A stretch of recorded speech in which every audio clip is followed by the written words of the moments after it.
समीकरण में मूलों के लक्षण ज्ञात करो। फार्मूला क्या है? ax square plus bx plus c is equal to 0। ax square plus bx plus c बराबर 0 है। मतलब जो x स्क्वायर का गुणांक है, x स्क्वायर का गुणांक, x स्क्वायर का जो गुणांक है उसे क्या कहते हैं? a। जो x का गुणांक है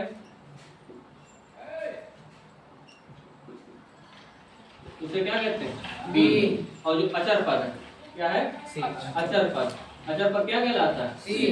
ये बात हमेशा याद रखना, जो x स्क्वायर का गुणांक है वो a कहलाता है, x का गुणांक है उसे b कहते हैं, अचर पद क्या कहलाता है? c कहलाता है। ठीक है।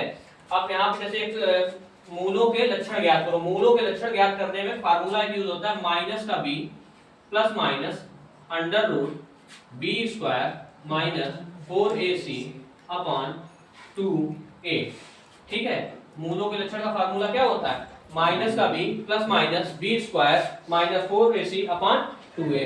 कभी कभी इसका एक फार्मूला एक और यूज होता है। ये फार्मूला इसमें होता है, जैसे इसमें लिखा होता है d बराबर b square minus 4ac। d बराबर b स्क्वायर माइनस 4ac होता है, तो इसका फार्मूला इसकी जगह एक और यूज होता है माइनस का b plus minus under root b square minus 4ac बराबर कितना है? d।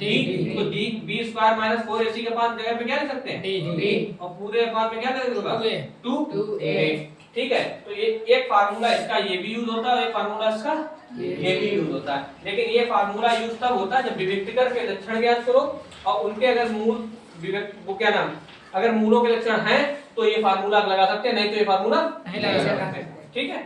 चलो एक सवाल इसी फार्मूले में लगाते हैं। जैसे यहाँ पे लिखा है 2x square plus 4x plus 3 बराबर 0। 3 बराबर 0 दिया गया है। अब इसमें कहा जाए क्या ज्ञात करो? मूलों के लक्षण। मूलों के लक्षण ज्ञात करो। अब एक बात बताओ, इसमें हमने तुम्हें बताया था x स्क्वायर का गुणांक क्या कहलाता है? a। x का गुणांक क्या कहलाता है? b। नॉर्मल पद क्या कहलाता है? c। हिंदी में इसे अचर पद कहते हैं। क्या कहते हैं? अचर पद कहते हैं। अब तुम्हें पता है a की वैल्यू कितनी है? क्योंकि x स्क्वायर का गुणांक a कहलाता है, तो a की वैल्यू कितनी है? 2 है। b की वैल्यू कितनी है? 4 है। और c की वैल्यू बेटा कितनी है? 3 है। तीनों वैल्यू क्लियर हो गई। अब फार्मूले मूलों का जो लक्षण है उसमें फार्मूला क्या? माइनस का b plus minus under root b square minus 4ac upon 2a। यही फार्मूला है। अब जहां पे जो वैल्यू रखी है वहां पे उसके क्या रख दो?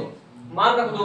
यहाँ पर बेटा माइनस b का मान कितना है? माइनस 4 हो गया, प्लस माइनस तो है ही है, b स्क्वायर मतलब 4 का स्क्वायर माइनस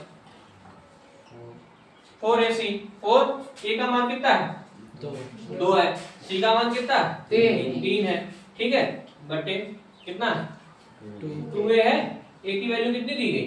2 दी गई। अब यहाँ आ जाओ, बराबर माइनस का तो 4 है प्लस माइनस यहाँ पर कितना हो जाएगा? 4 चक्कू 16 माइनस 4 दूनी 8 3 24 हो जाएगा। ठीक। बटे 2 दूनी 4 2 दूनी क्या हो गया? 4 हो गया। अब 16 में से 24 घटाओगे तो कितने बचेंगे? माइनस के 8। माइनस के 8। यहाँ पर हो जाएगा minus 4 plus minus under root में माइनस का क्या हो जाएगा? 8 बटे 4। एक बार संख्या प्लस की लिख दो, एक बार संख्या माइनस की लिख दो। जैसे यहाँ पर जैसे लिखा माइनस 4 तो एक बार प्लस का लिख दो, प्लस का अंडर रूट कितना दिया गया? माइनस का 8 बटे कितना हो जाएगा? 4। एक आंसर आ जाएगा माइनस का 4 माइनस का अंडर रूट 8 बटे कितना हो जाएगा? 4। एक तुम्हारा ये आंसर हो गया, एक तुम्हारा